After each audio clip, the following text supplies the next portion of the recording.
హెబ్రీయులకి రాసిన పత్రిక 12వ అధ్యాయము మొదటి 2 వచనాలు ఒకసారి అందరం కూడా తీసి కలిసి చదువుకుందాం. హెబ్రీయులకి రాసిన పత్రిక 12వ అధ్యాయము మొదటి 2 వచనాలు కలిసి మన బైబిల్లో తీసి చదువుకుందాం.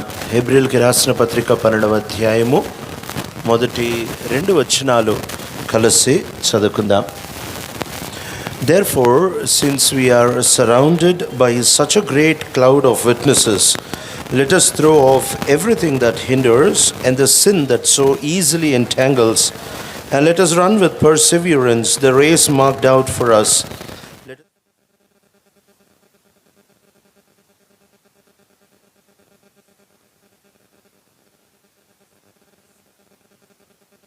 And sat down at the right hand of the throne of God. ప్రభు చదవబడిన లేఖన భాగాన్ని మనం వినికిడిలో ఎంతైనా ఆశీర్వదించిన గాక. చాలాసార్లు ఇలాంటి అనానుకూలమైన పరిస్థితులలో మనము చాలా త్వరగా కదల్చబడే వారిగా ఉంటాము. అయితే కొంచెం ఎక్కువ తగ్గించారు బేస్ కూడా ట్రబుల్ తెలుస్తుంది. చెక్ ఎప్పుడైతే మన ఆత్మీయ జీవితాలలో అనానుకూలమైన పరిస్థితులు వస్తాయో మనము చాలా విచిత్రంగా ఇట్లెందుకు జరుగుతుందబ్బా అని అనుకుంటాం. అయితే ఆరంభ దినపు క్రైస్తవులు అనానుకూలతల్లోనే బ్రతికేస్తూ వచ్చారు. వాళ్ళ జీవితం అంతా బయట నుంచి లోపల నుంచి నానా రకాలుగా పోరాటాలు. ఎందుకు అనంటే ప్రభువుని ఎలాంటి పరిస్థితులైనా విశ్వసించగలము. షడ్రక్ మేషక్ అబేద్నెగోలు చెబుతా వచ్చిన మాట, మా దేవుడు మమ్మల్ని రక్షించడానికి సమర్థుడు, మేము ఏ కొశాన్న కూడా లోబడము అని చెప్పలేదు. వాళ్ళు ఏమన్నారంటే మా దేవుడు మమ్మల్ని రక్షించడానికి సమర్థుడు, అయినా ఒకవేళ ఆయన రక్షించకపోయినా, ఒకవేళ ఆయన మా అగ్నిలో పడినప్పుడు బూడిద అయిపోవడానికి అనుమతి ఇచ్చినా మా నమ్మకం మారదు. మా నమ్మకము ఆయన భూమి ఆకాశాలకి దేవుడని, ఆయన లాంటి వాళ్ళు ఎవరూ లేరని, మేము ఇంకొకరికి సాగిల పడమని నిఖచ్చితంగా చెప్పగలుగుతూ వచ్చారు. కాబట్టి చుట్టూ ఉంటున్న వాతావరణాలు దేవుని యొక్క శక్తిని కానీ లేక దేవుని యొక్క నమ్మకత్వాన్ని కానీ మార్చేవి కాదు. తన ప్రియకుమారుడు శిలువ మీద ఎప్పుడైతే వ్రేలాడుతూ ఉంటున్నాడో, అతి అనానుకూలమైన పరిస్థితుల్లో వ్రేలాడుతూ ఉంటుండగా కూడా ఆయన ఒక చక్కటి మాట చెబుతూ ఉంటున్నారు శిలువ మీద నుంచి. ఏం చెబుతూ ఉంటున్నారు అని అంటే, ఆయన శిలువ మీద వ్రేలాడుతున్నారు, చేతుల్లో మేకులు, కాళ్ళల్లో మేకులు, తల మీద ముళ్ళ కిరీటము, ఒంటి మీద నూలు పోగు కూడా లేకుండా విపరీతంగా దెబ్బలు తిని గడ్డం పెరికి వేయబడి, ముఖమంతా పిడుగుతులతో గుద్దబడి, వీపంతా కొరడాలతో దున్నబడిన తర్వాత ఒక్కటి కూడా ఆయనకు అనుకూలంగా, ఒక్కటి కూడా ఆయన అనుకున్నట్టు, ఒక్కటి కూడా ఆయనకి ఆయన వైపున ఆయనకి సుఖాన్ని ఇచ్చేటట్టు లేనప్పుడు యేసు ప్రభువారు చెబుతూ ఉంటున్న మొదటి మాట ఏంటి అని అంటే, తండ్రి. ఇంత జరిగిన తర్వాత కూడా ఆయన నమ్మకం కదలలేదు. నీవు నా తండ్రివే, నాకు ఇంత అనానుకూలంగా జరుగుతూ ఉంటున్నప్పటికీ నీవు నా తండ్రివే అని నమ్ముతూ ఉంటున్నాను. ఎన్నిసార్లు మన జీవితాల్లో మన యొక్క దృష్టి యేసు మీద లేనప్పుడు మన ఆత్మీయ జీవితాల్లో కృంగి కృషించిపోతూ ఉంటాయి. కనుక తూకిగా దేవుని యొక్క వాక్యం నుంచి ఈ 3 దినాలు కూడా పరిశుద్ధాత్మ దేవుడు సహాయం చేసిన కొలది ఓపికతో మన ఎదుట ఉంచిన పరుగు పందెంలో పరిగెత్తడం గురించి చూడడానికి ప్రయత్నం చేద్దాం. మన ఎదుట పరుగు పందెం ఉంటా వచ్చింది. ఈ పరుగు పందెంలోనికి నువ్వు అనుకొని రాలేదు, నువ్వు నీ ఇష్టాను చొప్పున రాలేదు. యేసు క్రీస్తు ప్రభువారు మనల్ని రక్షించిన వెంబడే మనల్ని ఒక పరుగు పందెంలో పెడతా వచ్చారు. రక్షించబడిన వెంటనే మన జీవితాల్లో ప్రాముఖ్యంగా 3 మార్పులు కలుగుతూ వచ్చాయి. మొట్టమొదటిది, అప్పటి వరకు మనము పాపమును చాలా సంతోషముగా, పాపమును చాలా ఇష్టముగా, పాపమును చాలా సుఖముగా చేసుకుంటా ఆనందించేవారము. అయితే యేసు ప్రభు ఎప్పుడైతే మనలను రక్షిస్తూ వచ్చారో, యేసు క్రీస్తు ప్రభువారి రక్షణలోనికి ఎప్పుడైతే మనలను తీసుకొని వస్తూ వచ్చారో, వెంటనే మొట్టమొదటిది ఏంటి అంటే, ఇక పాపము చేయాలి అని అంటే అనానుకూలంగా అనిపిస్తుంది. పాపం మీద మనస్సు ఉండదు, పాపం మీద ఇష్టం ఉండదు. ఆ పాపముతో ఉంటున్న ఆ అవినాభావ సంబంధం నుంచి మనం బయటకు వచ్చేసిన వారం కనుక పాపం మీద ఇక ఏమాత్రము ప్రేమ ఉండక ఒక విపరీతమైన పోరాటము ఆరంభమైపోతుంది. రక్షించబడిన వెంటనే నీకు తెలియకుండానే నువ్వు ఒక పోరాటంలోనికి వస్తున్నావు. ఈ విషయాన్ని ఎప్పుడు మర్చిపోవద్దు. రక్షించబడక మునుపు అన్నీ బాగుంటాయి. రక్షించబడక మునుపు నీ జీవితంలో అన్నీ అనుకున్నట్టే జరుగుతాయి. రక్షించబడక మునుపు నువ్వు ఏం అడిగితే దేవుడు నీకు అది ఇచ్చినట్టే కనిపిస్తూ ఉంటాడు. రక్షించబడక మునుపు నువ్వు లేఖనాల్ని ఎక్కడ తీస్తే అక్కడ దేవుడు మాట్లాడినట్టే ఉంటుంది. అయితే ఎప్పుడైతే రక్షించబడతావో ఒక్కసారి పరిస్థితి అంతా తారుమారైపోద్ది. ఒక విపరీతమైన పోరాటము అనేది ఆరంభం అయిపోతూ ఉంటుంది. ప్రతి వైపు నుంచి పోరాటమే. నీ శరీరము నీకు విరోధంగా పోరాడుతూ ఉంటుంది. నీ శరీరము పాపానికి అలవాటు పడిపోయి, నీ శరీరము పాపము పుట్టినప్పటి నుంచి చేసి చేసి చేసి అది దాని యొక్క స్వభావమైన నైజముగా మారిపోయి, పాపం అంటే దానికి చాలా చక్కగా ఎట్లయితే పాముకి పాలిష్టమో, ఎట్లయితే ఆవుకి గడ్డిష్టమో, ఎట్లయితే ఈ చీమలకి చక్కెర ఇష్టమో, అట్లా మనకి తెలియకుండానే మన నైజానికి పాపం అనేది చాలా ఇష్టము. అయితే రక్షించబడిన వెంటనే ఒక విపరీతమైన పోరాటం ఆరంభమైపోతుంది. ఎక్కడ చూసినా అనానుకూలతే, పాపం వస్తూ ఉంటుంది. శరీరం అంటే అది చెయ్యి, అది చేస్తేనే నాకు తృప్తి, అది చేస్తేనే నాకు ఆనందం, అది చెయ్యి అని చెబుతా ఉంటే లోపల నుంచి పరిశుద్ధాత్మదేవుడు వద్దు, నువ్వు రక్షించబడ్డావు, వెళ్ళొద్దు, చెయ్యొద్దు అని ఒక పక్కన లాగేస్తూ ఉంటాడు. ఈ రెండిటి మధ్యలో విపరీతమైన పోరాటము. రక్షించబడిన దినమున ఒక విశ్వాసి జీవితంలో తనకి తెలియకుండానే ఒక పోరాటం ఆరంభమైపోద్ది. రెండవది, రక్షించబడిన వెంటనే ఒక విశ్వాసి తన యొక్క జీవితంలో తనకి తెలియకుండానే ఒక పిలుపులోనికి వచ్చేస్తాడు. ఒక పోరాటంలోనికి వస్తాడు, ఒక పిలుపులోనికి వస్తాడు. నువ్వు ఏ దినమున ఏ క్షణమున రక్షించబడతావో ఆ రోజు నీ లోపల దేవుడు ఒక పిలుపు పెట్టేస్తుంటాడు. కొంతమందికి సువార్త పిలుపు, కొంతమందికి ప్రార్థన పిలుపు, కొంతమందికి బోధించే పిలుపు, కొంతమందికి కాపరులుగా ఉండే పిలుపు, కొంతమందికి ప్రవక్తలుగా ఉండే పిలుపు, కొంతమందికి సహాయము చేసే పిలుపు, కొంతమందికి ఉపదేశము చేసే పిలుపు. ఇట్లా నీ లోపల ఒక పిలుపుని దేవుడు పెట్టేస్తాడు. ఇక నువ్వు ఏ ఉద్యోగము చేసినా, ఇక నువ్వు ఎంత సంపాదించినా నీకు తృప్తిగా ఉండదు.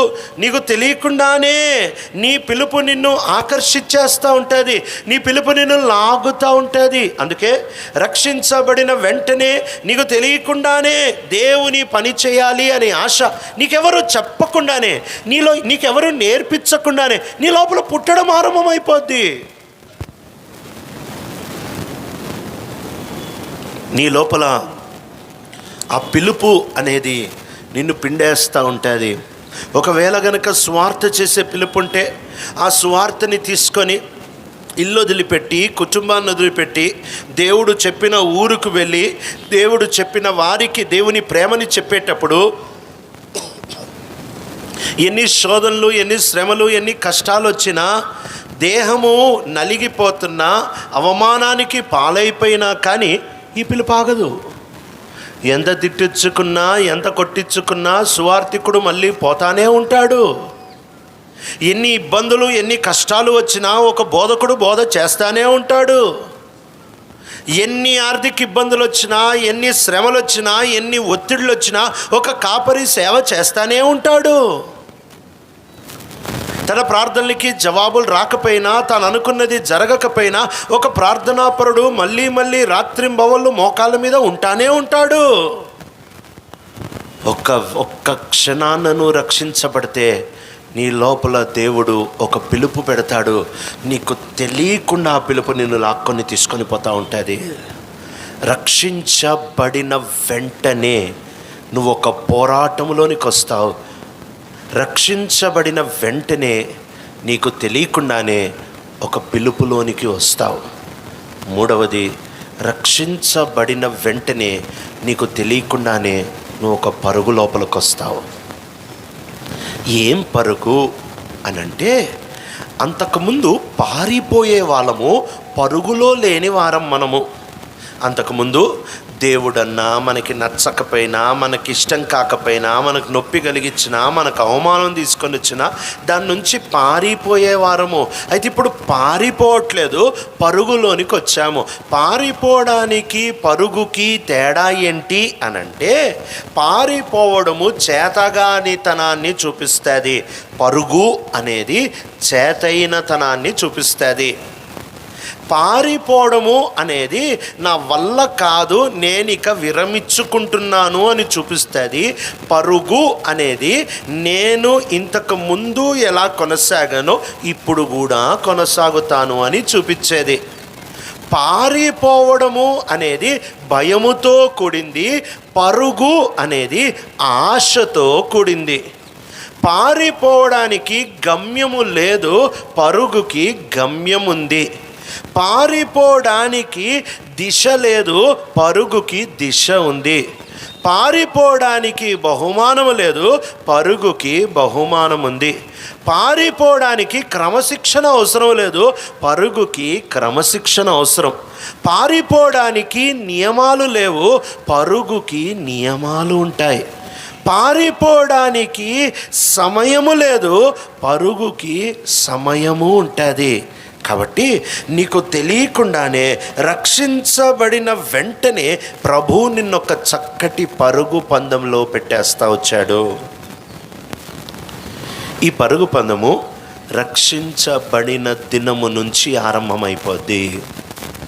ఎటువైపు పరిగెడతాం, ఎట్లా పరిగెడతాం, ఎందుకు పరిగెత్తాలి, పరిగెడితే ఏమవుద్ది, ఏ శక్తితో పరిగెత్తాలి, పరిగెత్తేటప్పుడు మన నియమాలేంటి, ఇవన్నీ ఈ 3 దినాల్లో చూడ్డానికి, ప్రభు సహాయం చేసిన కొలది చూడ్డానికి ప్రయత్నం చేద్దాం. ఎక్కడ పరిగెత్తాలి వద్దాము. ఫిలిప్పీలకి రాసిన పత్రిక, ఫిలిప్పీలకి రాసిన పత్రిక 3వ అధ్యాయము, ఫిలిప్పీలకి రాసిన పత్రిక 3వ అధ్యాయము 12వ వచనం చదువుతారు ఎవరైనా తెలుగులో? ఇది నేను ఇదివరకే గెలిచి అయినను, ఇదివరకే సంపూర్ణ సిద్ధి పొంది తిననైను నేను అనుకొనుటలేదు, కానీ నేను దేని నిమిత్తము క్రీస్తు చేత పట్టబడితినో దానిని పట్టుకొనవలనని పరిగెత్తుచున్నాను. ఎంత చక్కగా చెప్తా ఉంటున్నాడంటే, తన పరుగుకి ఒక కారణం చెబుతూ ఉంటున్నాడు. ఏమి కారణం చెబుతూ ఉంటున్నాడు తన పరుగుకి కారణము అని అంటే, నన్ను యేసుక్రీస్తు ప్రభువారు పట్టుకుంటా వచ్చారు. ప్రియుడా, నువ్వు నీ పరుగు పందెములో పరిగెత్తాలి అని అంటే మొట్టమొదట ఆయన నిన్ను పట్టుకున్నాడనే సంగతిని ముందు గ్రహించాలి. ఒక వ్యక్తి రక్షించబడడానికి గల కారణము ఆ వ్యక్తి కాదు. ఒక వ్యక్తి రక్షించబడడానికి గల కారణము ఆ వ్యక్తి యొక్క క్రియలు కానీ, ఆ వ్యక్తి యొక్క నీతి కానీ, ఆ వ్యక్తి యొక్క ఒప్పుకోలు కానీ, లేక ఇంకేదో కాదు. ఒక వ్యక్తి రక్షించబడ్డాడు అనంటే దానికి గల కారణం ఏంటి అనంటే, దేవుడు ఆ వ్యక్తిని రక్షిస్తూ వచ్చాడు. దీన్ని ఎప్పుడైతే నువ్వు గ్రహిస్తావో ప్రియుడా, దేవుని అనుగ్రహం నీ మీద ఎంత ఉందో నీకు అర్థమైపోద్ది. ఈ చిన్న చిన్న విషయాలు నీకు అనానుకూలంగా వచ్చినప్పటికీ, నువ్వు అనుకున్నది జరగకపోయినప్పటికీ, సిలువలో ఆయన నిన్ను కోరుకున్నాడని, సిలువలో ఆయన నిన్ను చూశాడని, సిలువలో ఆయన నిన్ను క్షమించాడని, సిలువలో ఆయన నువ్వు ఇంకా పుట్టక మునిపే 2000 సంవత్సరాలు నువ్వు ఇంకా ఉనికిలో రాక మునుపే ఆయన నీ కొరకు రక్తము కార్చాడని ఎంత విచిత్రమైన ప్రణాళిక కదా. మనం ఇంకా పుట్టలేదు, మనం ఇంకా ఉనికిలోనికి రాలేదు, అసలు మనం మనుషులము కూడా కాలేదు, ఇంకా మన పితరులు కూడా లేరు. అలాంటి సందర్భంలో మనం ఇంకను బలహీనులమై ఉండంగానే, ఇంకను ఉనికిలోనికి రాక మునిపే, ఇంకను దేవుడు అంటే ఎరగక మునిపే, అసలు మనం లేనప్పుడే ఆయన మనల్ని కోరుకున్నాడంట. ఆయన మనల్ని ప్రత్యేకపరుస్తూ వచ్చాడంట. ఎంత విచిత్రమైన ప్రేమ కదా. ఇది కృప ద్వారానే జరుగుతూ వచ్చింది. దీనికి మనం అర్హులము కాదు, దీనికి మనం యోగ్యులము కాదు. ఇది నువ్వు చేసినందుకు ఆయన రక్షించలేదు. నీలో ఏదో మంచి గుణముందో, అమ్మా నాన్నలో ఏదో మంచి ఉందనో ఆయన చూసి రక్షించలేదు. ఇది కేవలం కృప వలన కలిగింది అంతే. ఇది కేవలము కృప వలన కలుగుతూ వచ్చింది. ఆయన నిన్ను కోరుకున్నాడు. ఒక వ్యక్తి రక్షించబడాలి అంటే ఏమేమి జరగాలో తెలుసా? తుకిగా చెబుతా, ముందుకు వెళ్ళిపోతాను. ఒక వ్యక్తి రక్షించబడాలి అని అంటే మొట్టమొదటి జరగాల్సింది ఏంటంటే, యోహాను సువార్త 6వ అధ్యాయము 44వ వచనం. యోహాను సువార్త 6వ అధ్యాయము 44వ వచనం చదువుతారా? నన్ను పంపిన తండ్రి వానిని ఆకర్షించితేనే కానీ ఎవడును నా యొద్దకు రాలేడు. నువ్వు నేను రక్షించబడ్డానికి గల కారణం ఏంటి తెలుసా? తండ్రి మనలను చూసి ఆకర్షిస్తూ వచ్చాడంట. ఇంకో మాటలో ఇంగ్లీష్ బైబిల్ ప్రకారం చూస్తే తండ్రి మనల్ని పట్టుకొని లాగుతూ వచ్చాడంట. మనం వచ్చే వాళ్ళం కాదు. మనకి దేవుడు నచ్చడు. ఈ భూమి మీద పుట్టిన ఎవ్వడికి కూడా దేవుడు నచ్చడు. ఎందుకు నచ్చడు తెలుసా? ఈ దేవుని నైజం, ఈ దేవుని స్వభావం పరిశుద్ధమైనది. మనం పాపపు స్వభావం కలిగిన వారము. మనకి దేవుడు ఏ కొశాన కూడా నచ్చడు. మనకి దేవుడు పొర్రపాటున కూడా ఆకర్షణీయంగా కనపడడు. నిజంగా మనకి నచ్చే దేవుడు తనకు ఉండాల్సిన లక్షణాలు ఏంటో చెప్పనా? మనకి నచ్చే దేవుడు తనకు ఉండాల్సిన లక్షణాలు. ఒకవేళ ఒక తాగుబోతోడున్నాడు అనుకో, వాడికి నచ్చే దేవుడు ఎట్లుంటాడంటే, ఆ దేవుడు కూడా తాగి ఒరే నువ్వు నేను కలిసి తాగుదాంరా పర్వాలేదు అని అనే దేవుడు తాగుబోతుకి నచ్చుతాడు. ఒక నరాంతకుడు ఉన్నాడు అని అంటే, ఆ నరాంతకుడికి నచ్చే దేవుడు ఎవరంటే, వీడు కనుక ఎవరినన్నా చంపొస్తా ఉంటే ఆ దేవుడు ఎదురొచ్చి ఒరే చంపావా ఒకడిని, పర్వాలేదురా నేను చాలామందిని చంపుతూ ఉంటా, నువ్వు చంపుకుంటా పో, ఇద్దరం కలిసి చంపుతా పోదాం, ఏమీ తప్పు లేదు అనేవాడు నచ్చుతాడు. ఒక వ్యభిచారం చేసేవాడికి వ్యభిచారం చేసే దేవుడు నచ్చుతాడేమో. అయితే బైబిల్ దేవుడు పరిశుద్ధుడైన దేవుడు, అబద్ధమాడనేరని దేవుడు, పాపపు డాగులేని దేవుడు, పాపపు కలంకం లేని దేవుడు, ఊహల్లో కూడా పాపాన్ని తట్టుకోలేని దేవుడు, నోట కపటము లేని దేవుడు, అబద్ధమాడొద్దు అని చెప్పే దేవుడు, వ్యభిచారం చేయొద్దని చెప్పే దేవుడు, మోహపు చూపులు కలిగి ఉండొద్దు అని చెప్పే దేవుడు, డబ్బుని ప్రేమించొద్దని చెప్పే దేవుడు, పేరు వెనకాల పరిగెత్తొద్దని చెప్పే దేవుడు, శరీరాన్ని చంపు అని చెప్పే దేవుడు ఒక పాపి అయిన మానవుడికి ఎలా నచ్చుతాడు? అసాధ్యం. నచ్చడు, ససేమి నచ్చడు. క్రీడా దేవుడు ఈ భూమి మీద ఎవ్వరికి నచ్చరు. ఎందుకంటే ఆయన స్వభావం వేరు, మన స్వభావము వేరు. అంతేకాదు ఆయన నచ్చడు కాబట్టి ఈ భూమి మీద ఎవ్వడూ దేవుడిని వెతకడు. ఒక్కడు కూడా దేవుడిని వెతికేవాడు ఈ భూమిలో ఒక్కడు కూడా లేడు. మీరు అనొచ్చు, అయ్యో అట్లా అంటారేంటండి, మేము వెతుకుతాము కదా, వాళ్ళు కూడా వెతుకుతారు కదా, మేమందరం దేవుడిని వెతుకుతూ ఉంటాం. వట్టిదే. దేవుడిచ్చే ఆశీర్వాదాలని వెతికే వ్యాపార బ్యాచ్ మనం. దేవుడిచ్చే మేలుల్ని వెతికే, దేవుడిచ్చే ఆశీర్వాదాలని, దేవుడిచ్చే దీవెనలను, దేవుడిచ్చే డబ్బు, దేవుడిచ్చే ఆ స్వస్థత, దేవుడిచ్చే ఉద్యోగాలు, దేవుడిచ్చే పెళ్ళిళ్ళు, దేవుడిచ్చే పిల్లల్ని, దేవుడి దగ్గరకు వస్తే ఏమేమి లాభాలు దొరుకుతాయి కదా, ఆ లాభాలని ప్రేమించే స్వార్థపూరితమైన మనము దేవుణ్ణి వెతకము. మనకెలాంటి దేవుడు నచ్చుతాడంటే, ఇశ్రాయేలు ప్రజలు ఐగుప్తు దేశం యొక్క బానిసత్వంలో నుంచి వచ్చిన తర్వాత సీనాయి పర్వతం యొక్క పొలిమేరల దగ్గరకు వచ్చినప్పుడు దేవుడు మోషేని సీనాయి పర్వతం మీదకి పిలిచి, నేను నీతో మాట్లాడతాను, ఇశ్రాయేలుకి చెప్పిరా మర్యాదగా సీనాయి పర్వతం దగ్గరకు కూడా ఎవరు రాకూడదు, ఒకవేళ సీనాయి పర్వతం పొలిమేరలు గనక ఎవరన్నా ముట్టారంటే రాళ్ళతో కొట్టి చంపేయాలి, దాని చుట్టూ పొలిమేరలు వేసిరా అని చెప్పి వచ్చాడు. వీళ్ళు కిందుండిపోయారు. వీళ్ళకి దేవుడిని చూడాలనుకుంటున్నారు కానీ ఆ పర్వతాన్ని ముడితే చచ్చిపోతారు. వీళ్ళు దేవుడితో మాట్లాడదాం అనుకుంటున్నారు కానీ పర్వతాన్ని ముడితే చచ్చిపోతారు. వీళ్ళు దేవుడు ఎట్లున్నాడో ఒక్కసారి వెళ్ళి చూసొద్దామని అనుకుంటున్నారు కానీ పర్వతాన్ని ముడితే చచ్చిపోతారు. ఇట్లాంటి భయంకరమైన దేవుడు, ఇట్లాంటి పరిశుద్ధుడైన దేవుడు, ఇట్లాంటి ఖచ్చితంగా ఉండే దేవుడు, ఇట్లాంటి స్ట్రిక్ట్ దేవుడు, ఇట్లాంటి సర్దుకొని పోని దేవుడు ఇశ్రాయేలీయులకి నచ్చక అహరోన్ దగ్గరకు వచ్చే వాళ్ళు చెబుతా వచ్చిన మాట ఏంటంటే, నీకు మేము బంగారం ఇస్తాము, మా బంగారాన్ని తీసుకో, మీ ఏమడిగో ఇస్తాము, మాకు ఒక దేవుడిని తయారు చేసావు. ఎట్లాంటి దేవుడు అంటే, ఆ దేవుడిని నిలబెట్టుకొని మేము తింటాం, మేము తాగుతాం, మేము మల్లరు చేస్తాం, నోరు మూసుకొని చూడాలి మమ్మల్ని. మా ఇష్టం వచ్చింది చేస్తామా, దేవుడి ముందు కళ్ళు మూసుకొని అక్కడే నిలబడాలి. మా ఇష్టం వచ్చిన పాపం చేస్తాం, మీ దేవుడు చేతులు కట్టుకొని నిలబడాలి. అలాంటి దేవుడిని మాకు తయారు చేసేవు. ఇంత గంభీరమైన దేవుడు, అగ్నిలో దిగొచ్చే దేవుడు, ఉరుము ద్వారా మాట్లాడే దేవుడు, పర్వతాలని దహించే దేవుడు మాకు నచ్చడు, మాకు సెట్ అవ్వడు. మాకు ఎలాంటి దేవుడు కావాలంటే, పాపాన్ని చూసి చూడనట్టు కళ్ళు మూసుకునే దేవుడు, పాపం చేసేటప్పుడు చేతులు కట్టుకొని చూసే దేవుడు, పాపం చేసేటప్పుడు నోరు మూసుకొని ఇష్టం వచ్చింది చేసుకొని పాపాన్ని నేను అడ్డురాననే దేవుడిని తయారు చేసి అని అడుగుతా వచ్చారు. అహరోను అచ్చంగా ఇశ్రాయేలు ప్రజల్లో నుంచి బయటకు వచ్చిన వీరు దేవుడు ఇలాంటి దేవుడిని కోరుకుంటా వచ్చారు కాబట్టి అలాంటి దేవుడినే తయారు చేసి వాళ్ళకి ఇచ్చారట.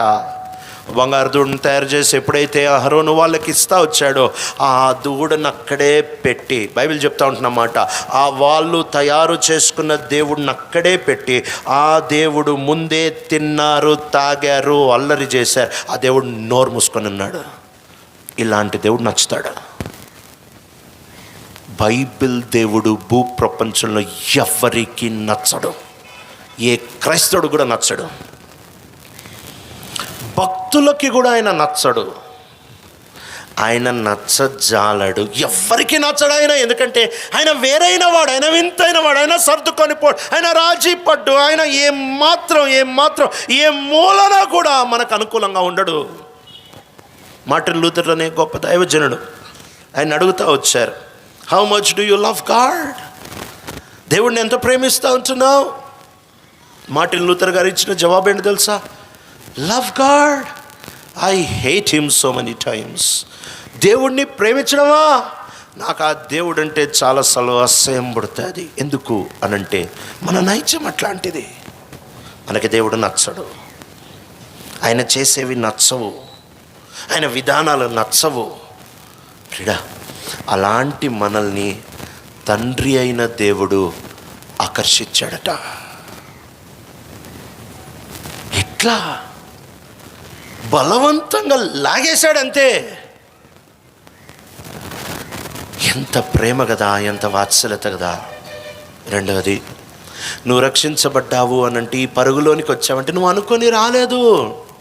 ఈ పరుగులోనికి, నువ్వు రక్షణలోనికి ఎందుకు వచ్చావు అనంటే, మొట్టమొదటి తండ్రి నిన్ను పట్టుకొని లాగేశాడు. రెండవది, ఆ మాట చదువుదామా? యోహాను సువార్త 15వ అధ్యాయము 16వ వచనం. యోహాను సువార్త 15వ అధ్యాయము 16వ వచనం. అమ్మా, మీరు నన్ను ఏర్పరచుకొనలేదు, మీరు నా పేరట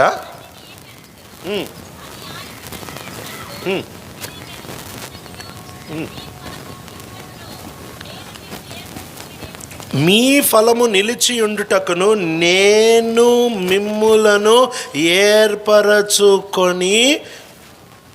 నియమించి తిని, నేను మిమ్మల్ని ఏర్పరచుకుంటూ మీరు నన్ను ఏర్పరచుకోలేదు. ఎంత స్పష్టంగా ఉంది కదా. మనం చిన్నప్పటి నుంచి విన్న మాటలు తెలుసా? రక్షణ అని అంటే నువ్వు దేవుడిని కోరుకున్నావు. అబ్బే, దానంత పశ్చాపత్తం ఇంకోట్లేదు. దేవుడిని ఎవరు కోరుకోరు. బైబిల్ చెప్తా ఉంటున్నమాట, రక్షణ అంటే ఆయన నిన్ను కోరుకున్నాడంట. ఎప్పుడు కోరుకున్నాడు తెలుసా? ఎట కోరుకున్నాడు తెలుసా? ఆయన కోరిక ఎంత విచిత్రమైన కోరిక అంట. ఆ మాట చదువుదామా? వద్దాము. రోమిలికి రాసిన పత్రిక 10వ అధ్యాయానికి వద్దాం. ఆయన కోరిక, ఆయన మనల్ని కోరుకున్న విధానము ఎంత విచిత్రమైందో ఇక్కడ రాస్తూ ఉంటున్నాడు అపోస్తలుడైన పౌలు. రోమిలికి రాసిన పత్రిక 9వ అధ్యాయము ఆయన రెబెక్కా యొక్క గర్భం గురించి మాట్లాడుతూ చెబుతూ ఉంటున్నాడు. 10వ వచనం నుంచి చదువుతారా? అంతేకాదు రిబ్కా మన తండ్రి అయిన ఇస్సాకు వలన ఒకని వలన గర్భవతి అయినప్పుడు ఏర్పాటును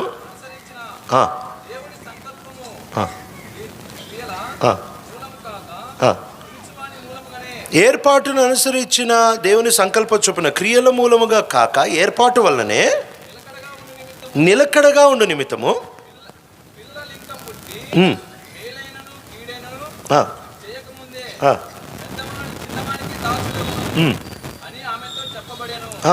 వాళ్ళు ఇంకా పుట్టకమునిపే మేలైనను కీడైనను చేయకమునిపే దేవుడు రెబెక్కాతో చెబుతూ వచ్చిన మాట ఏంటంటే, పెద్దవాడు చిన్నవాడికి దాసుడై ఉంటాడు, నేను యాకోబుని ప్రేమించి తిని నేను ఏశావుని ద్వేషించి తిని. ఎంత విచిత్రంగా కోరుకుంటున్నాడు తెలుసా? ఆయన చెప్తా ఉంటున్న మాట యోహాను సువార్త 15లో మనం చదువుతూ వచ్చాం కదా, మీరు నన్ను ఏర్పరచుకోలేదు, నేను మిమ్మల్ని ఏర్పరచుకుంటా వచ్చాడు. ఎప్పుడు ఏర్పరచుకుంటా వచ్చాడట?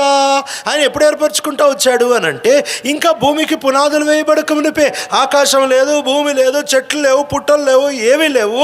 మానవుడు అనే వాడిని ఇంకా తయారు చేయలేదు. అసలు పరలోకంలో దేవదూతలు కూడా లేరు. ఆనాడే ఆయన మనల్ని కోరుకుంటా వచ్చాడంట.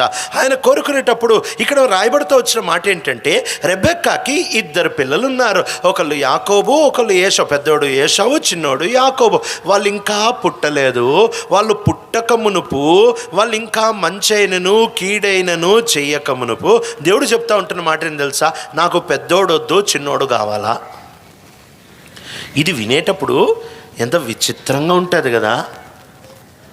అదేంటి ప్రభా, పెద్దోడు వద్దంటున్నావేంటి? ఏం తప్పు చేశాడు? ఎందుకు చిన్నోడు కావాలంటున్నావు? ఇది అన్యాయం కదా. వాళ్ళు బయటకు వచ్చిన తర్వాత ఈ పెద్దోడేదో తప్పు చేసిన తర్వాత, చిన్నోడేదో మంచి చేసిన తర్వాత నువ్వు ఈ మాట చెప్తే అర్థం ఉంది, కానీ వాళ్ళు ఇంకా పుట్టలేదు, వీడొద్దు, వీడు కావాలి అని చెప్తా ఉంటున్నావు. ఇది అన్యాయం కదా. సహజంగా మనం తీసుకునే తీర్మానాలు ఎట్లుంటాయంటే, చూసి తీర్మానాలు తీసుకుంటాం. ఒకవేళ గనక ఒక తల్లి గర్భవతి అని ఉంది, గర్భవతిగా ఉందనుకుందాం. ఆ పుట్టబోయే ఆ శిశువుకి మనము పుట్టక మునుపు పేరు పెట్టము. ఎందుకు పెట్టము అని అంటే, మగోడి పేరు పెట్టి ఆడపిల్ల పుడితే, పోనీ ఆడపిల్ల పేరు పెట్టి మగోడు పుడితే ఇదంతా గందరగోళం. ఎందుకని పుట్టిన తర్వాత చూసి పేరు పెడతాం. మనం చూసినాక తీర్మానాలు తీసుకునే రకం. సరే, వాడికి పుట్టిన తర్వాత మగపిల్లోడు పుట్టాడు, వాడికి పేరు పెట్టిన తర్వాత వాడు పెరిగేటప్పుడు వాడు ఇంకా శిశువుగా, నువ్వు ఇంజనీర్ అయిపోవాలి, నువ్వు డాక్టర్ అయిపోవాలి అని మనం తీర్మానాలు తీసుకోం. ఎందుకు తెలుసా? 10th క్లాస్ ఎగ్జామ్స్ రాసిన తర్వాత సైన్స్లో ఎక్కువ మార్కులు వస్తాయో, సోషల్లో ఎక్కువ మార్కులు వస్తాయో, మ్యాథమెటిక్స్లో ఎక్కువ మార్కులు వస్తాయి, దేంట్లో ఎక్కువ వస్తాయో చూసి వాడు ఇంటర్మీడియట్లో ఏం చదవాలో తీర్మానాలు తీసుకునే వాళ్ళం మనం. వాడి పెళ్ళి, వాడు పుట్టంగానే ఫలానోళ్ళని పెళ్లి చేస్తే బాగుంటుంది అని అనుకో. వాడి పెరిగిన తర్వాత వాడి గుణం చూసి, వాడి స్వభావం చూసి, వాడి చదువు చూసి, వాడి పరిస్థితులు చూసి వాడికి తగిన అమ్మాయినో అబ్బాయినో వెతుకుతూ ఉంటాం. అంటే మనం తీసుకునే ప్రతి తీర్మానానికి ఒక కారణం ఉంటుంది. వాడు మంచోడైతే ఇది, వాడు చెడ్డోడైతే ఇది, వాడు మ్యాథ్స్లో బాగా చదివితే ఈ చదువు, వాడు సైన్స్లో బాగా చదివితే ఈ చదువు, వాడు మగపిల్లోడైతే ఈ పేరు, ఆడపిల్ల అయితే ఈ పేరు. ఇది మన పోకడ.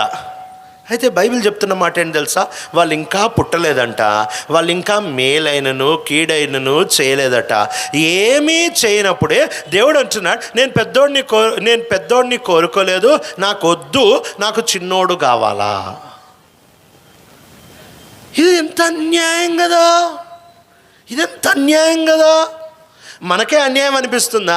అపోజిట్ పౌలు ఆ రోజే రాసిపెట్టాడు, మీకు అన్యాయం అనిపిస్తుందని నాకు తెలుసు అని చెప్పి ఆయన ముందే రాసిపెట్టాడు. ఏమని రాసిపెట్టాడు చదువుతారా? 10వ అధ్యాయం 14వ వచనం, రోమా 10:14 వచనం, 14వ వచనం, రోమిల్కి రాష్ట్ర పత్రిక 9వ అధ్యాయం, రోమిల్కి రాష్ట్ర పత్రిక 9వ అధ్యాయం 14వ వచనం. కాబట్టి దేవుని యందు అన్యాయము కలదా? అట్లనే రాదు. ఎంత చక్కగా చెప్తా ఉంటున్నాడు. ఆయనకి అర్థమైపోయింది, ఈ మాట చెప్పంగానే మీకు అన్యాయం అనిపిస్తుంది. అదేంటి, ఒకడు ఏమి చేయకముందే కోరుకుంటాడంట, ఒకడు వద్దంటాడంట, ఇదేంటి, ఇది అన్యాయమా అంటే అట్లా అనరాదు, ఇది అన్యాయం కాదు. ఎందుకు అన్యాయం కాదు? ఎందుకు అన్యాయం కాదు? ప్రియుడా, దేవుడు ఎందుకు అన్యాయం కాదో చెబుతూ ఉంటున్నాడు కింద. ఒక వ్యక్తిని దేవుడు తన ఇష్టం చొప్పున వీడు నాకు కావాలని కోరుకుంటాడు, ఒకడు కోరుకోకుండా వదిలేస్తాడు. ఇది మనకు అన్యాయం అనిపిస్తుంది, ఆయనకు అనిపించదు. ఎందుకు అని అంటే, ఒకవేళ ఆలోచించు, నువ్వు ఈ మీటింగ్ వింటా ఉన్నప్పుడు ఒకవేళ నిదానంగా ఒక దోమ వచ్చి నీ చేతి మీద కూర్చుంది. నువ్వు అలా మీటింగ్ వింటా ఉన్నప్పుడు నీ పని నువ్వు చేస్తున్నావు, దాని పని అది చేస్తుంది. అది కొంచెం రక్తం తాగదామని నిదానంగా BSc MSc నర్సింగ్ చదివిన వాళ్ళకంటే నిదానంగా శోధిస్తుంది.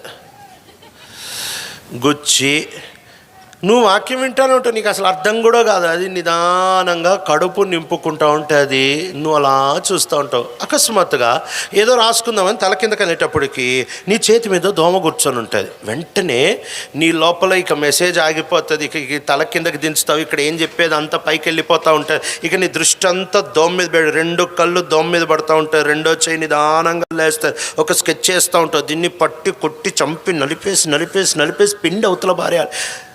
అది నిన్ను కుట్టింది, న్యాయబద్ధంగా మాట్లాడితే నువ్వు కూడా దాన్ని కుట్టాలి. కానీ మనం ఎంత అన్యాయం తెలుసా, దాన్ని చంపి పొడి చేసి పారేస్తాం, అప్పుడే మనకి తృప్తి. ఇక నీ చెయ్యి ఎత్తిక దాన్ని కొట్టాలని అనుకునేటప్పుడు అది ఎగిరిపోయింది.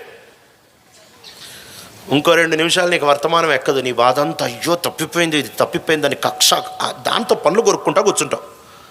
నీ జోలు రాని ఒక దోమ, అసలు గిద్దలూరులో పుట్టని దోమ ఎక్కడి నుంచో బస్సు మీద కూర్చొని పోతా ఇక్కడ దిగి నీ జోలు రాని దోమ నీ కళ్ళ ఎదుట ఎగురుతా పోతా ఉంటే నీ చేత్తో నిదానంగా దాన్ని పట్టుకొని చంపేస్తూ ఉంటావు. నీ చేతిలోకి దొరికిపోతే ఒకసారి ఆలోచిద్దాము. దోమ గనక మానవ భాషలో మాట్లాడుతా నీ వైపునకు చూసి, అక్క నేను అసలు ఈ ఊరు దోమనే కాదు, నీ జోలే రాలే, నిన్ను ముట్టుకోలే, నిన్ను కుట్టలే, నీ రక్తం తాగలే, ఆ దోమ నిన్ను ముట్టింది, కుట్టింది, తాగింది, దాన్నేమో వదిలేసావు, నన్నేమో చంపుతున్నావు, ఇది నీకు న్యాయమేనా? నన్నెందుకు పట్టుకున్నావు? నిన్ను ఏం చేశానని పట్టుకున్నావు అని చెప్పి ఒక దోమ చెబితే అప్పుడు మనమేమంటాం? మనం అయ్యో అవునా సారీలే పో అని అంటామా? చూసి చైనార్మీ నువ్వు ఎవడ నాతో మాట్లాడే అలా నలిపి బారేస్తాం అంతే. ఇప్పుడు నా ప్రశ్న, నిన్ను ముట్టలేదు, నిన్ను కుట్టలేదు, నిన్ను గాయం చేయలేదు, నీ రక్తం తాగలేదు, నీ జోలు రాలేదు, నువ్వు పుట్టించలేదు, నువ్వు పోషించలేదు, నువ్వు పేరు పెట్టలేదు, ఏమీ చేయలేదు, ఆ దోమని చంపేటప్పుడు నా ఇష్టం అని అంటావు కదా. ఇది నీకు ఇష్టమైనప్పుడు దేవుడు నేను ఫలానా వారిని కోరుకున్నానని చెప్పినప్పుడు ఎందుకు న్యాయం కాదు? సస్యేమి న్యాయం. ఆయన అంటాడు, ఎందుకు ప్రభా ఇట్లా అని అంటే మోషేతో జవాబిస్తూ ఉంటాడు, నేను ఎవరిని కనికరించాలనుకుంటే వారిని కనికరిస్తా అంతే, నేను ఎవరి మీద దయ చూపించాలనుకుంటే వారి మీద దయ చూపిస్తా అంతే, అది నా ఇష్టము, నాకు నచ్చుతా నేను చేస్తా అంతే. నాకు బ్లూ కలర్ అంటే బాగా ఇష్టం, అందుకే నా బైబిల్ ఇలా ఉంటుంది, నా చొక్కా ఇలా ఉంటుంది, నేను తాగే బాటిల్ కిన్లే అది కూడా బ్లూ. నేను దాదాపుగా బ్లూ ప్యాంట్ కానీ బ్లూ షర్ట్ కానీ ఆఖరికి నా హ్యాంకర్చీఫ్ మీద బ్లూ గీత ఉంటుంది. అంత పిచ్చి బ్లూ అంటే నాకు ఎందుకంత ఇష్టం తెలుసా? ఓ రోజు నేను సేవకు వచ్చిన తర్వాత ఓ సహోదరుడు నన్ను అడుగుతూ వచ్చాడు, అన్న మీరు సేవకులు కదా, మీరు వైట్ ఎందుకు వేసుకోరు అంటే, నాకు ఇష్టం లేదయ్యా, నాకు బ్లూ అంటే ఇష్టం అందుకని వేసుకుంటాను. లేదు లేదు లేదు లేదు మీరు బ్లూ వేసుకోకూడదు, వైట్ వేసుకోవాలా అని అన్న. ఇంకా సరే బైబిల్ చదువుతూ ఉంటే సంఖ్యాకాండంలో ఒక మాట చదివాను. ఏం చదివానంటే, ఇశ్రాయేలీలు ప్రతి ఒక్కళ్ళు నీలిదారము వాళ్ళ బట్టలో ఉండాలి అని చదివా.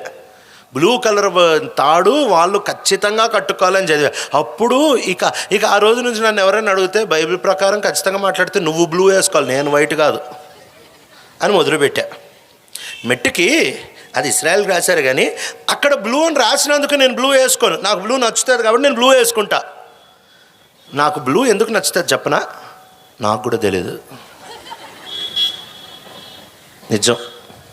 నాకు కూడా తెలియదు. మీకు కలర్ ఇష్టం, ఎందుకో మీకు కూడా తెలియదు. ఇష్టానికి కారణాలు ఉండవు.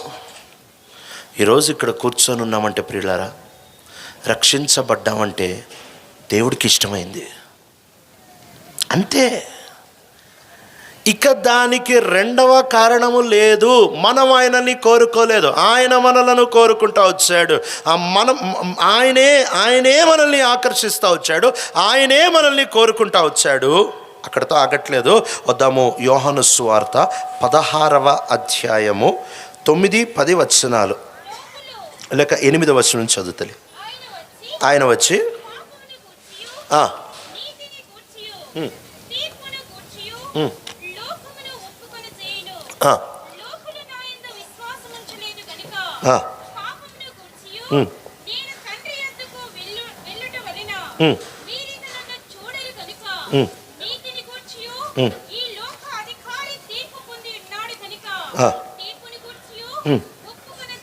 చాలండి. ఇక్కడ 8వ వచనం నుంచి మనం చూస్తూ వచ్చినట్లయితే, ఆయన ఎవరు? పరిశుద్ధాత్మ దేవుడు. పరిశుద్ధాత్మ దేవుడు పాపం గురించి ఒప్పిస్తాడంట, పరిశుద్ధాత్మ దేవుడు నీతి గురించి ఒప్పిస్తాడంట, పరిశుద్ధాత్మ దేవుడు తీర్పు గురించి ఒప్పిస్తాడట. వాస్తవంగా మన పరిస్థితి ఏంటి తెలుసా? పాపము చేసి నేను చేసింది కరెక్టే అని చెప్పే స్వభావం మంది. పుట్టినప్పటి నుంచి మనకి తెలియకుండా మన లోపల ఒక మెకానిజం తయారైపోతూ ఉంటుంది. పుట్టిన క్షణము నుంచి మనకి తెలియకుండానే మన లోపల ప్రతి చిన్న పిల్లవాని లోపల కూడా ఒక నైజము అనేది ఉంటుంది. ఇది ఇంగ్లీష్ మీడియంలో చదువుకున్న ఏ చిన్న పిల్లోడి కన్నా అర్థమైపోతుంది. చిన్నప్పుడు నేర్పిస్తూ ఉంటారు, Johnny Johnny yes papa, eating sugar no papa, open telling lies. అబ్బా భలే చదివారు. మేమంటే స్కూల్కి పోలేదు. Telling lies no papa, open your mouth. అంటే దాని అర్థం ఏంటి తెలుసా? చిన్న జానీ కూడా అబద్ధం చెబుతాడు. అరే అబద్ధం చెప్పావా అంటే నవ్వుతో డిస్ట్రాక్ట్ చేసి లేదు చెప్పలేదు అంటాడు. ఇంకో మాటలో చెప్పాలంటే, మనం ఏం పని చేసినా, ఈ నైజాన్ని మాకు గుర్తుపెట్టుకో, మనం చచ్చిపోయే వరకు మన లోపల ఈ నైజం ఉంటుంది. ఏంటి తెలుసా? నువ్వు ఏమన్నా చెయ్యి, నేను చేసింది కరెక్ట్ అని కనిపిస్తుంది. నువ్వు ఏమన్నా మాట్లాడు, నేను మాట్లాడింది కరెక్ట్ అని కనిపిస్తుంది. నీ లోపల ఒక మెకానిజం పనిచేస్తూ ఉంటుంది. నువ్వు కరెక్ట్, నువ్వు ఏం చేసినా కరెక్ట్, నువ్వేం మాట్లాడినా కరెక్ట్, నువ్వెక్కడికి వెళ్ళినా కరెక్ట్, నువ్వెట్లా సంపాదించినా కరెక్ట్, నేను కరెక్ట్ అనే ఒక స్వభావం మనందరి లోపల ఉంటుంది, అణువున ఉంటుంది. అందుకే మన తప్పులను చూపించే వాళ్ళు మనకు అస్సలు నచ్చరు. ఉన్న పలానా ఉన్నదున్నట్టు ముక్కుసూటిగా మాట్లాడే వాళ్ళు మనకు అస్సలు నచ్చరు. అందుకే మనకి ఇకిలిచ్చుకునే వాళ్ళు, ఆహాహా అనేవాళ్ళు, నువ్వు ఏం చేసినా కానీ ఎంత బాగా చేస్తావు అనేటోళ్ళే మనకి నచ్చుతారు తప్ప, మనకి అనానుకూలంగా ఉండి నువ్వు పాపం చేస్తున్నావు, నువ్వు తప్పు చేస్తున్నావు, ఇది తప్పు అని ఖండితంగా చెప్పేవాళ్ళు మనకి నచ్చరు. అలాంటి మనల్ని పరిశుద్ధాత్మ దేవుడు పాపం గురించి ఒప్పించాడంట. అసలు ఇది అసాధారణం కదా. మనం పాపాన్ని కప్పుకునే బ్యాచ్, మనం పాపాన్ని కనపడకుండా మూసేసే బ్యాచ్. ఇలాంటి మనలను పరిశుద్ధాత్మ దేవుడు దర్శించి పాపం గురించి ఒప్పించి ఎలాంటి స్థితిలోనికి తీసుకొని వస్తాడంటే, అయ్యో పాపులలో నేను ప్రధానుణ్ణి, నా అంతా పాపిలేడే, అయ్యో నా చూపు తప్పిపోయింది. ఒకసారి ఆలోచించు, నువ్వు రక్షించబడిన తర్వాత ఎన్నిసార్లు అయ్యో తప్పు చూశానే, అయ్యో తప్పు మాట్లాడాను ప్రభా, అయ్యో ఈ విషయంలో గర్వించాను ప్రభా, అయ్యో ఈ విషయంలో నేను అబద్ధం చెప్పాను ప్రభా. ఒక తప్పు చేసిన వెంటనే నీ లోపల గుచ్చబడ్డావు, నీ లోపల ఒప్పించబడ్డావు, నీ లోపల నేను తప్పు చేశాను అనే ప్రజ్ఞ నీ లోపల పరిశుద్ధాత్మ దేవుడు పుట్టిస్తూ వచ్చాడు. లేకపోతే మనమా పాపం ఒప్పుకునేది, మనమా దేవుడి దగ్గరకు వచ్చేది, మనం ఆయన దగ్గరకు వచ్చి ఇదిగో ప్రభా నేను తీర్పుకు అర్హుడిని ప్రభా, నేను పాపిని ప్రభా, నేను భయంకరమైన దోషిని ప్రభా, మనం ఒప్పుకునేది మన వల్ల కాని పని. రక్షించబడడం ఎవ్వరి వల్ల కాదు. అందుకే ఆ ధనవంతుడైన యవనస్తుడైన అధికారి యేసుక్రీస్తు ప్రభు దగ్గరికి వచ్చి అడుగుతూ ఉంటున్నాడు, నిత్యజీవం పొందడానికి నేను ఏం చేయాలి అని అంటే, ఒక నిత్యజీవం పొందడానికి నువ్వు చేయాలనుకుంటున్నావు, నీకు చిన్నది చెప్తా, చేసి చూడు, తర్వాత నిత్యజీవం సంగతి మాట్లాడదాము. ఏంటంటే, నీ కలిగిందంతా అమ్మి పేదలకు ఇచ్చిరా అని అంటే, ఆ ముఖం చిన్నబుచ్చుకొని ఆ వ్యక్తి ఇంకెన్నడూ యేసు ప్రభు దగ్గరకు రాకుండా వెళ్ళిపోతా వచ్చాడంట. ఆఫ్టర్ ఆల్ డబ్బునే వదులుకోలేనోడు నిత్యజీవానికి నేను ఏం చేయాలని అడుగుతున్నాడట. ఏమీ చేయలేం మనం, ఏమీ చేయలేం మనం నిత్య జీవం పొందడానికి ఏమీ చేయలేని వారము. ఆయన తండ్రి ఆకర్షించాడు, కుమారుడు నిన్ను కోరుకుంటూ వచ్చాడు, పరిశుద్ధాత్మదేవుడు నిన్ను ఒప్పిస్తూ వచ్చాడు.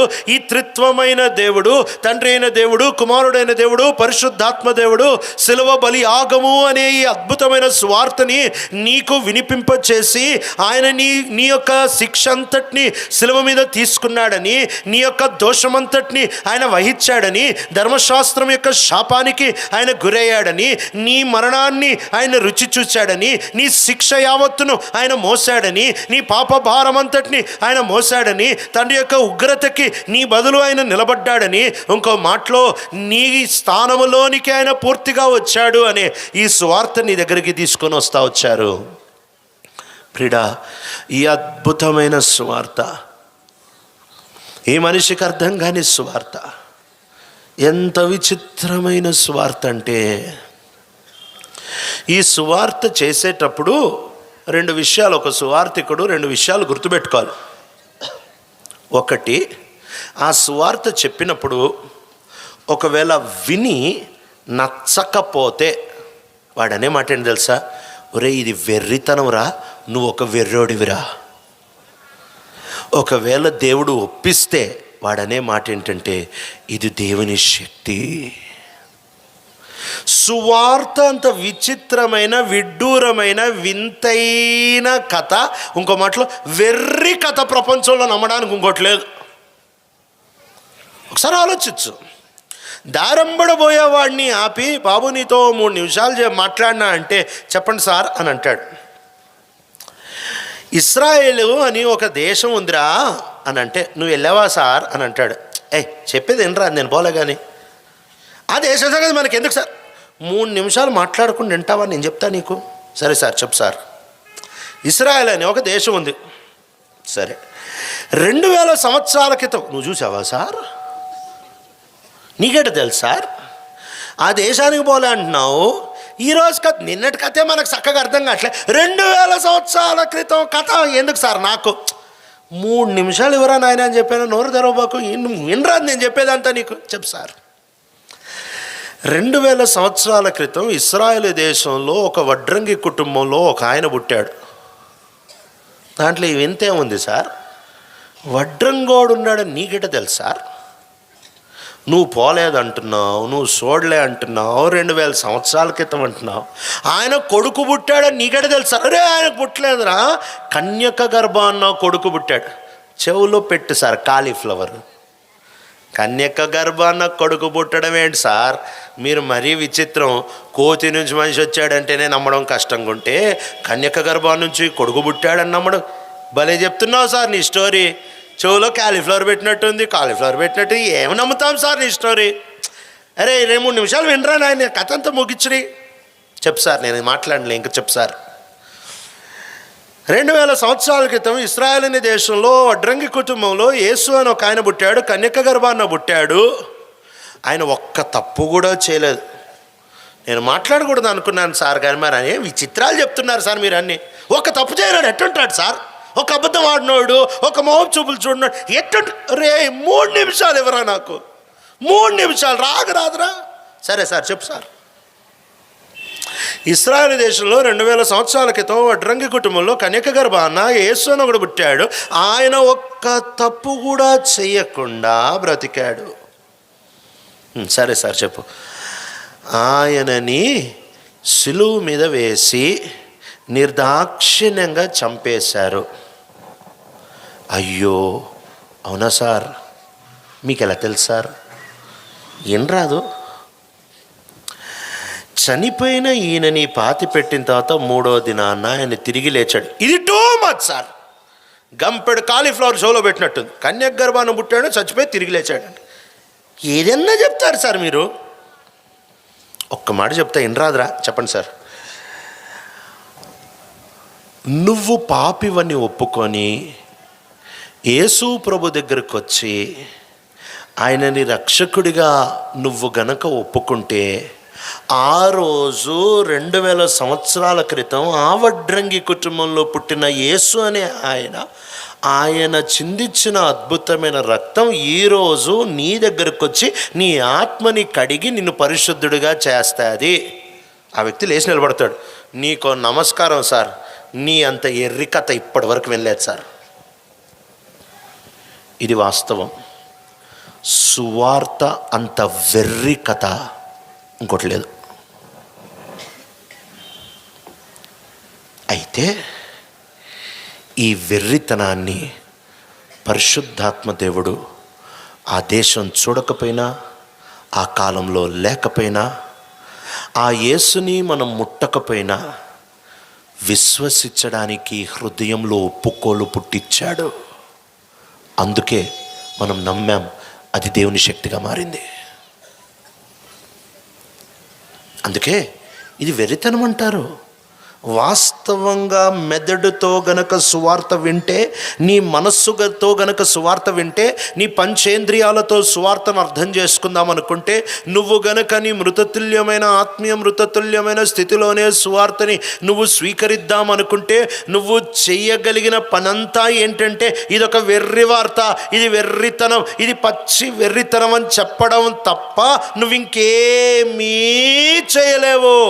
ఒక మనిషి సువార్తకి ఇవ్వగలిగిన ఒకే ఒక ప్రతిస్పందన, తనని వదిలేసి నువ్వు ప్రతిస్పందించు అని అంటే, నవ్వి చెప్పేవాడు ఎర్రోడు, ఇది వెర్రి కథ, వినేవాడు అంతకంటే వెర్రోడు, నమ్మేవాడు అంతకంటే వెర్రోడు అని వెళ్ళిపోతాడు. కానీ సువార్తపై పరిశుద్ధాత్మ దేవుడు ఎప్పుడైతే కార్యం జరిగిస్తాడో, సువార్తపై పరిశుద్ధాత్మ దేవుడు ఎప్పుడైతే నీ గుండెని తాకుతాడో, సువార్తపై పరిశుద్ధాత్మ దేవుడు ఎప్పుడైతే ఒప్పుకోలు పుట్టిస్తాడో, ఆ సువార్త నిన్నెంత దర్శిస్తుందంటే, నిన్నెంత తాకుతుందంటే, నీలో ఎంత ఒప్పుకోలు పుట్టిస్తుందంటే, నీ లోపలికి ఎంత ఖచ్చితమైన కార్యం జరిగిస్తుందంటే, నీ ఖచ్చితంగా నువ్వు చెబుతావు, నా ప్రాణం ఇస్తా ఈ సువార్త కొరకు, నేను నమ్ముతా ఇది వాస్తవం అని.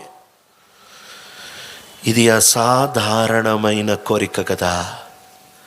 ఈ పరుగు పందెంలోనికి నువ్వు అనుకొని రాలేదు, ఆయన నిన్ను తీసుకొని వచ్చాడు. ఈ పరుగు పందెంలోనికి రావడానికి నువ్వు ఆయనను కోరుకోలేదు, ఆయన నిన్ను కోరుకున్నాడు. ఈ పరుగు పందెంలోనికి రావడానికి నువ్వు ఒప్పుకోలేదు, ఆయన నిన్ను ఒప్పిస్తూ వచ్చాడు. ఇదంతా ఎందుకు చెప్పాను తెలుసా? గర్వించడానికి మన దగ్గర ఏమీ లేదు.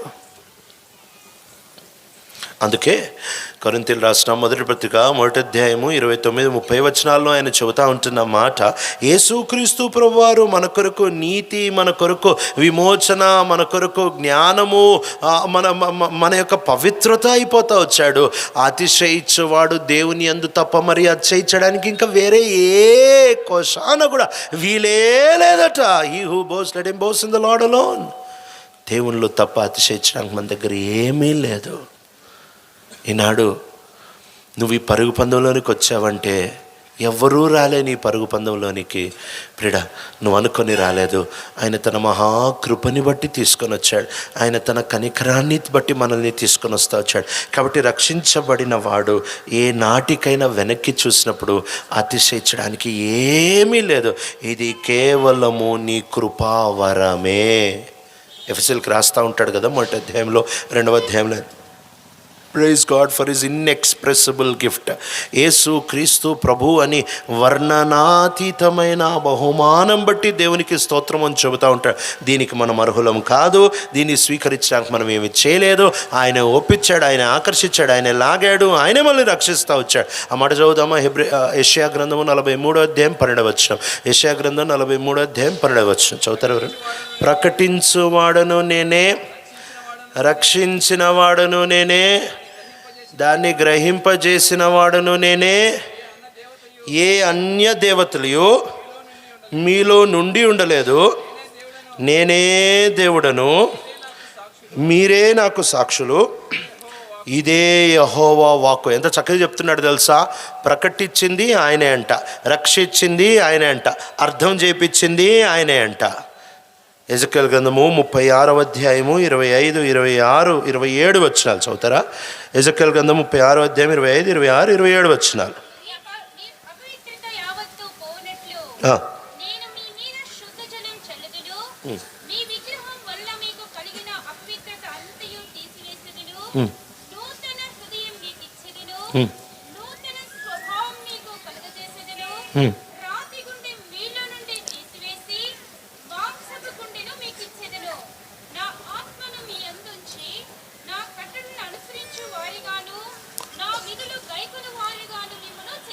ఎంత చక్కగా చెప్తా ఉంటున్నాడంటే ఆయనే శుద్ధ జలం వేస్తాడంట, ఆయనే శుద్ధులుగా చేస్తాడంట, ఆయనే మనకు కలిగిన విగ్రహాలు దూరం చేస్తాడంట, ఆయనే కొత్త హృదయాన్ని పెడతాడంట, ఆయనే కొత్త ఆత్మని పెడతాడంట, ఆయనే కొత్త స్వభావాన్ని పెడతాడంట, ఆయనే మాంసపు గుండెని ఇస్తాడంట, ఆయనే రాతి గుండెని తీస్తాడంట, ఆయనే నిన్ను తన ఆజ్ఞలను విధులను అనుసరించేవారిగా చేస్తాడంట, ఆయనే తన ఆత్మని నీలో నిలుపుతాడంట. ఈ మొత్తం 3 వచనాలు మనిషి చేసేది ఏమీ లేదు, ఆయనే చేస్తాడంట. నేనే నేనే నేనే నేనే. రక్షణ గురించి ఇది అర్థం చేసుకోవడం చాలా అవసరం ప్రియుడా. నువ్వు చేయగలిగింది ఏమీ లేదు, నువ్వు చేసింది ఏమీ లేదు, నువ్వు ఏమీ చేయలేవు. అందుకని నికోదేముతో మాట్లాడుతా ఎంత చక్కగా యేసు ప్రభువారు చెబుతూ ఉంటారంటే, యోహాను సువార్త 3వ అధ్యాయంలో ఆయన చెబుతూ ఉంటున్న మాటలు, నికోదేముతో నువ్వు తిరిగి జన్మించకపోతే దేవుని యొక్క రాజ్యాన్ని చూడలేవు, దానిలో ప్రవేశించలేవు. తిరిగి జన్మ ఖచ్చితంగా అగత్యము, నువ్వు తిరిగి జన్మ అనుభవంలోనికి రావాల్సిందే. అప్పుడు నికోదేము అడుగుతూ ఉంటున్న ప్రశ్న ఏంటంటే, నేను ముసలివాడిని, ఒక ముసలివాడు తన తల్లి గర్భంలోనికి వెళ్ళి ఎలా జన్మించగలడు?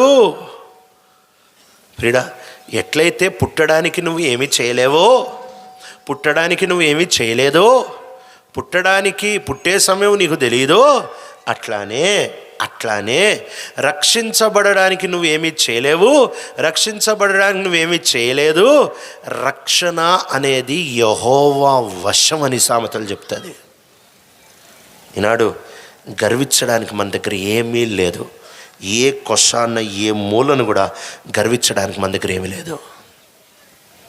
ఒక్కసారి ఆయన వైపు చూసి మాట చెప్తావా? ప్రభా, ఈ పరుగు పందెంలోనికి నేను అనుకొని రాలేదు, ఈ పరుగు పందెంలోనికి నేను కోరుకొని రాలేదు, ఈ పరుగు పందెంలోనికి నేను ఇష్టపడి రాలేదు, తెచ్చిన వాడవి నువ్వు. ఇది మనం పరుగు పందెం గురించి ముందు అర్థం చేసుకోవాల్సిన చాలా ప్రాముఖ్యమైన విషయం. ఈ పరుగు పందెం గురించి మనం ఖచ్చితంగా అర్థం చేసుకోవాల్సిన చాలా ప్రాముఖ్యమైన విషయం ఇది. అప్పుడే ఎవరైతే మనల్ని పరుగు పందెంలోనికి తీసుకొని వచ్చాడో ఆయన శక్తితో పరిగెడతావు. ఒకవేళ నేను నమ్ముకున్నా, చాలాసార్లు మనం ఈ పదాలు వింటూ ఉంటాం క్రైస్తవ ప్రపంచంలో. విన్నందుకు మనం కూడా వాడతాం ఈ పదాలు. ఇవి బైబిల్లో ఎక్కడ కనపడిన పదాలు ఏంటి తెలుసా? నేను ఒప్పుకున్నా, నేను పాపినని నేను ఒప్పుకున్నా. బైబిల్లో చూపించిన పదం కొత్త నిబంధనలు ఎక్కడైనా దొరుకుతుందేమో. నేను యేసు ప్రభుని స్వీకరించా, మొత్తం బైబిల్లో చూపించండి ఇలాంటి పదాలు ఎక్కడైనా ఉన్నాయేమో. నేను రక్షించబడ్డా, మొత్తం బైబిల్లో చూపించండి ఎక్కడైనా ఉన్నాయి. లేవు ఇలాంటి పదాలు. ఆయన రక్షించాడు, ఆయన ఒప్పించాడు, ఆయన ఆకర్షించాడు, ఆయన కళ్ళు తెరిచాడు, ఆయన ఆత్మని బతికించాడు, మొత్తం ఆయనే చేశాడు. ఆయన చేసిన తర్వాత గలతీలకి రాస్తా 3వ అధ్యాయంలో అంటాడు, అవివేకులైన గలతీలారా, ఎవరు మిమ్మల్ని మోసం చేశారు? సిలువ వేయబడినట్టు యేసుని మీకు ప్రకటిస్తా వచ్చా. Oh you foolish Galatians, who bewitched you? Did we not present Christ as portrayed as crucified? ఆత్మతో ఆరంభించి శరీరంతో ముగించడానికి ప్రయత్నం చేస్తూ ఉంటున్నావా? ఒకవేళ ఈ విషయాన్ని నువ్వు ఖచ్చితంగా క్షణక్షణాన మళ్ళీ గుర్తు చేసుకొని విశ్వసిస్తే గనక ఈ పరుగు పందెంలో నీ శక్తిని వాడవు. ఎందుకంటే ఈ పరుగు పందెంతో నీ శక్తితో రాలేదు, ఈ పరుగు పందెంలో నువ్వు అనుకొని రాలేదు, ఈ పరుగు పందెంలో నీకు నచ్చి రాలేదు. ఆయన నిన్ను తెచ్చాడు, ఆయన నిన్ను పెట్టాడు, ఆయన నిన్ను పిలిచాడు కాబట్టి ఆయన శక్తితో పరిగెడతావు. ఏ క్షణాన్నైతే నీ శక్తి మీద ఆధారపడతావో అదే రోజు పరుగు పందెంలో నువ్వు ఓడిపోయావు. ఒలింపిక్స్లో పరుగు పందాల్లో పరిగెత్తేటప్పుడు వాళ్ళందరికీ డోపింగ్ టెస్ట్ చేస్తూ ఉంటారు. అంటే వీళ్ళు ఏమన్నా డ్రగ్స్ తీసుకున్నారా, వీళ్ళు ఏమన్నా స్టెరాయిడ్స్ తీసుకున్నారా, లేకపోతే వీళ్ళు ఏదన్నా మత్తు పదార్థము యొక్క శక్తితో పరిగెడతా ఉంటున్నారా అని చెప్పి ఆ డోపింగ్ టెస్ట్ చేస్తూ ఉంటారు. ఎప్పుడైతే ఆ టెస్ట్లో ఒకవేళ పరుగు పందెం అయిపోయిన తర్వాత ఆ టెస్ట్ చేసినప్పుడు వాళ్ళకి గనక తెలిసిందనుకో, వీళ్ళు ఫలానా స్టెరాయిడ్ తీసుకున్నారు, వీళ్ళు ఫలానా డ్రగ్ తీసుకున్నారు, ఫలానా మత్తు పదార్థం తీసుకున్నారు, అది వాళ్ళకి విపరీతమైన శక్తిని ఇచ్చే, ఆ శక్తితో వీళ్ళు పరిగెత్తారు అని కనుక తెలిసిందనుకోండి, ఆ వ్యక్తికి గోల్డ్ మెడల్ వచ్చినా గోల్డ్ మెడల్ తీసేస్తారు. ఎంతమందికి తీసేశారో అలా. ఆ వ్యక్తి వరల్డ్ రికార్డ్ బ్రేక్ చేసి అప్పటికే ఎన్నో బహుమానాలు పొంది ఉంటే ఆ బహుమానాలని వెనక్కి తీసుకొని వీడు వరల్డ్ రికార్డ్ గెలవలేదు అని మళ్ళీ తిరగరాస్తారు. ఎందుకు అనంటే ఆ పరుగు పందెములో వీరి సొంత శరీర శక్తిని తప్ప అదనంగా ఏ శక్తిని ఉపయోగించి పరిగెత్తకూడదు. ఏ శక్తితో పరిగెత్తాలో ఆ శక్తితోనే పరిగెత్తాలి. లేకపోతే గెలిచిన ఆ పరుగు పందెం కండక్ట్ చేసే వాళ్ళ దృష్టిలో నువ్వు అసలు పరుగు పందెంలో కనీసం పరిగెత్తడానికి కూడా అర్హుడు కాదు. You have been disqualified. నువ్వు వరల్డ్ రికార్డ్ సంపాదించుండొచ్చు, నువ్వు గోల్డ్ మెడల్ సంపాదించుండొచ్చు, నీ ₹1,00,00,000 ప్రైజ్ మనీ ఇచ్చేసి ఉండొచ్చు, అవన్నీ నీ కోటి మళ్ళీ తీసేసుకుంటారు, నీకు ఇచ్చిన గోల్డ్ మెడల్ మళ్ళీ తీసేసుకుంటారు, నీ పేరుని మళ్ళీ కొట్టేస్తారు, అవమానం పాలు చేస్తారు, న్యూస్ పేపర్లో ప్రింట్ చేస్తారు. మేము అనుకున్నాం వీళ్ళు గెలిచాడు. తర్వాత తేలింది ఏంటంటే వీడు మందు తీసుకొని మందు శక్తితో పరిగెత్తాడు. ఎట్లయితే వేరే శక్తితో పరిగెడితే పరుగు పందెంలో నెగ్గనట్టే, అట్లానే ఈ పరుగు పందెంలో నిన్ను ఆయన తీసుకొని వచ్చాడు, ఆయన నిన్ను పెట్టాడు, ఆయన నిన్ను తీసుకొని వెళ్తూ ఉంటున్నప్పుడు ఒకవేళ పొరపాటున గనక నీ శక్తి వాడావనుకో, ఆయన అంటాడు ఈ వ్యక్తి పరుగు పందెం ఓడిపోయాడు. ఎన్ని క్షణాలు నీ శక్తిని ఆధారం చేసుకొని, నీ భక్తిని ఆధారం చేసుకొని, నీ బైబిల్ పాండిత్యాన్ని ఆధారం చేసుకొని, నీ సేవను ఆధారం చేసుకొని, నేను పరిశుద్ధత కాపాడుకున్నాననే అతిశయాన్ని ఆధారం చేసుకొని, ఏదన్నా కానీ కాక నీ అతిశయాన్ని ఎప్పుడైతే ఆధారం చేసుకొని నువ్వు బ్రతుకుతావో, ప్రభు అంటాడు పరుగు పందెం నుంచి నువ్వు బయటికి వెళ్ళిపోయావు. ఆయన తీసుకొని వచ్చాడు, ఆయన శక్తితోనే పరిగెత్తాలి. ఆ మాట చదువుకొని ముగిచ్చేద్దామా? కొలస్సీలకు రాసిన పత్రిక 1వ అధ్యాయము 29వ వచనం. కొలస్సీలకు రాసిన పత్రిక 1వ అధ్యాయం 29వ వచనం. ఇందు నిమిత్తము నాలో బలముగా కార్యసిద్ధి కలగచేయు ఆయన క్రియాశక్తిని బట్టి నేను పోరాడుచు ప్రయాసపడుచున్నాను. ఎంత చక్కగా చెప్తున్నాడంటే, for I struggle with all his energy. Opposite Paulu ఈ పరుగు పందెంలో ఎట్లా పరిగెత్తాడు తెలుసా?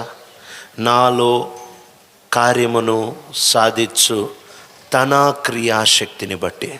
ఈ పరుగు పందెం నాది కాదు, ఆయనది. ఈ పరుగు పందెంలో నేను రాలేదు, ఆయన నన్ను పెట్టాడు. ఈ పరుగు పందెంలో పరిగెత్తడానికి శక్తి నాది కాదు, ఆయన శక్తితో పరిగెడుతున్నా. ఈ ఒక్క విషయాన్ని గనక ఉదయకాల సమయంలో నువ్వు నేర్చుకోగలిగితే అతిశయం చచ్చిపోద్ది, గర్వం చచ్చిపోవాలి. నేను, నాది, నాకు, నేనిది, నేనది ఏది అక్కడికి రాదు.